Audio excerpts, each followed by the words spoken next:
Hi guys, it's ASBYT, and this smartwatch might finally be Android's answer to the much hyped Apple Watch. It is of course the Xiaomi Mi Watch, and in this video I'm going to show you what happened in the quick unboxing, and then I'm going to share with you my opinion on my experience in using it over the last sort of week or so, and try and answer the question whether I think this might be the best smartwatch right now and going into 2020. So without further ado, let's find out.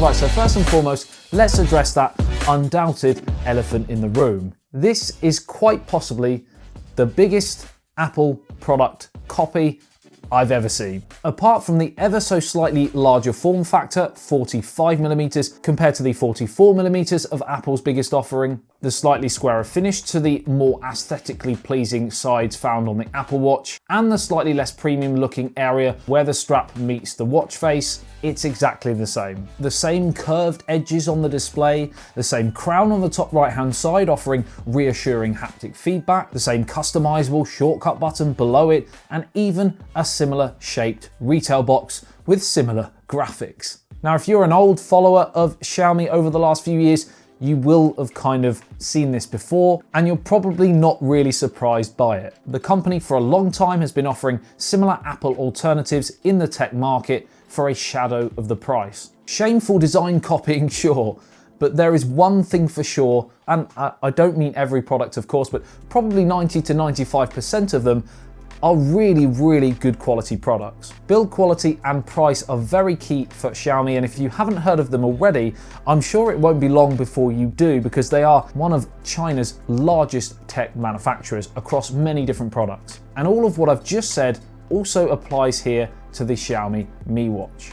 Horrific design ripoff aside, it's a really well built piece of kit with its ceramic back and aluminium frame, as well as a fully integrated skin version of Google Wear OS. At half the price of the Apple Watch, this offering from Xiaomi really should be taken note of. Right, so let's take a look at some of the features. The first thing you'll notice is, as I said, it is running Wear OS, but there is one caveat to that, and that is of course that this is a Chinese version. But number one, with the power of Google Translate, sounded a bit like He-Man then. By the power of Grayskull. By the power of Google Translate, I will show you exactly all of the different sections. And number two, as soon as the global version is available, which will be exactly the same, but everything will be in English, for example, I will leave that listed and linked in the video description below, just below the subscribe and like button. So I mentioned the rotating crown, which allows you to scroll up or down if you're feeling too lazy to swipe. So on the display, it's either scroll down or swipe down for notifications, as Wear OS allows, or the opposite direction for your main settings. If you press the crown in when the display is off, it will wake the watch, or go to your main apps if the display is already fully on. And I say fully on because you might have noticed already we have an always on AMOLED display feature. Much hyped on the Apple Watch, and while it's not quite as aesthetically pleasing on this one, in my opinion, due to the fact it's digital and doesn't remain in an analog state when you want, like on the Apple Watch, it's still a really great feature to have. On a side note, if I find a way to make sure that it stays in analog, if you've got an analog watch face running as normal, I'll again list it below. You can also tap and tilt to wake for full watch features, both of which are very responsive. In fact, pretty much everything that I've thrown at it how many more times are you going to try and say that sentence? In fact, pretty much everything that I've thrown at it this week, it's been battered aside thanks to the Qualcomm 3100 chipset. Now, this chipset wasn't released 2 days ago and won't set your world alight, but it has featured in a lot of big hitters in the smartwatch area this year. Now, the Add Jaw is Xiaomi's customized one, but if it's not to your taste, you can of course revert to the more traditional Wear OS look in your settings. I personally prefer the more stock Wear OS look and feel, as I do in Xiaomi smartphones when they drop on Android One devices over their MIUI ones. Press and hold the watch face to select a new one, and you certainly won't have a lack of choices to suit your desires in this department. If you swipe to the left, you have your step count, heart rate monitor, and trackable running feature.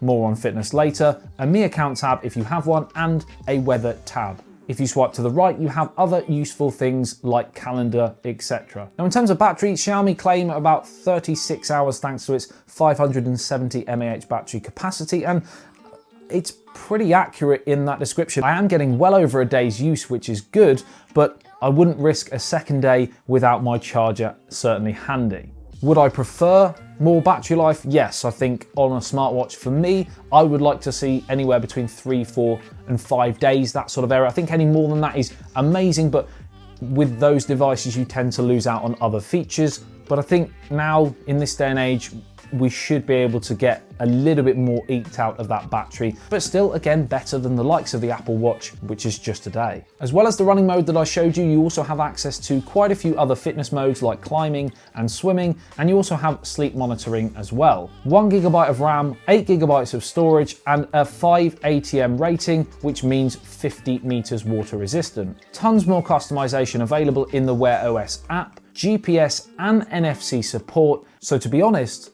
for the price, I think it offers a hell of a lot. As I said, I will leave it listed and linked below. This Chinese version and of course the global version as and when it drops will be down there. Let me know what you think in the comment section below. Are you really interested in the Xiaomi Mi Watch? Do you think it is possibly the best smartwatch you can buy late 2019, early 2020? And what features are the most important for you in a smartwatch right now? Like and share if you did enjoy this video and find it helpful. Subscribe and hit that notification bell. If you're new to the channel and want to be notified every time I post a video on anything tech, pretty much daily content here on YouTube. I'll love you and leave you. I'll see you in the next one. Stay peace out.